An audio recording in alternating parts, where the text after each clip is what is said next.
là-bas marche, ne portant rien sinon la vision. Sur ses épaules, la lumière appelle l'étayé millénaire. Sous ses pas, la terre-mère infuse l'arôme des herbes sacrées. Ses mains élèvent chaque bourgeon, comme si elle soulevait l'âme entière de l'univers. Il ne cherche pas le thé, mais écoute le murmure du ciel dans chaque feuille. Il suit la trace des légendes anciennes, imprégnées dans le parfum, et se retrouve lui-même à chaque gorgée de clarté.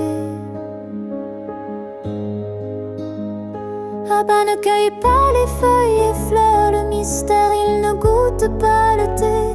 Il entend la symphonie de l'univers, il ne présente pas le thé.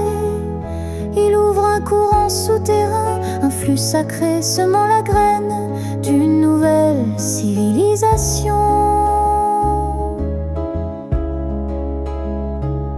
Le monde demande d'où vient ce thé. Abba répond doucement, d'un lieu que nul humain ne connaît, d'une force sacrée, éveillant les multitudes, d'un être originel, silencieux, depuis des millénaires, du chant du vent, résonnant à travers la solitude des âges, de la lumière intérieure, traversant chaque feuille.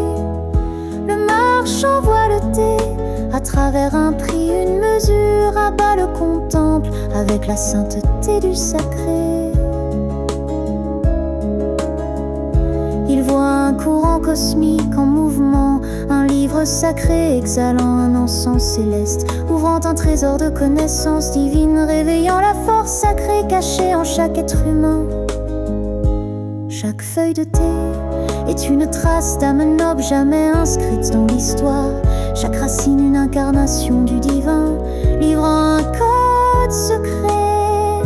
Chaque infusion, un rituel entre royaumes sacrés, monde humain où les rites deviennent lumière.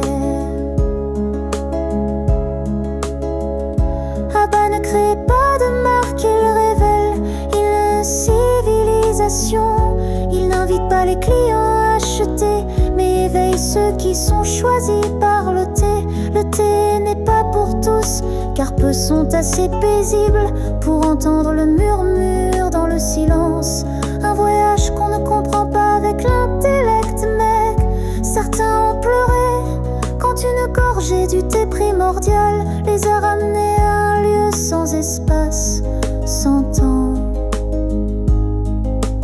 Abba marche sans laisser d'empreinte, mais il ouvre des portes de libération, où l'ego se dissout pour entrer dans le temple de lumière, là où la connaissance sacrée des origines attend d'être nommée.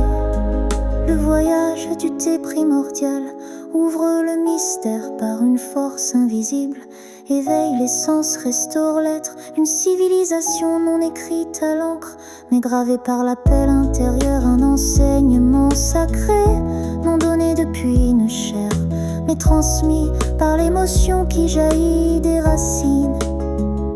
Le thé n'est pas seulement à boire, le thé primordial est un mystère, un code de lumière. Quand le thé touche la langue, la conscience sacrée s'éveille, un monde s'effondre, un autre naît. Et si un jour tu t'assieds près d'Abba, en silence regardant son doigt tracer un cercle dans la tasse, tu comprendras, ce voyage n'a pas de destination, car il est lui-même le chemin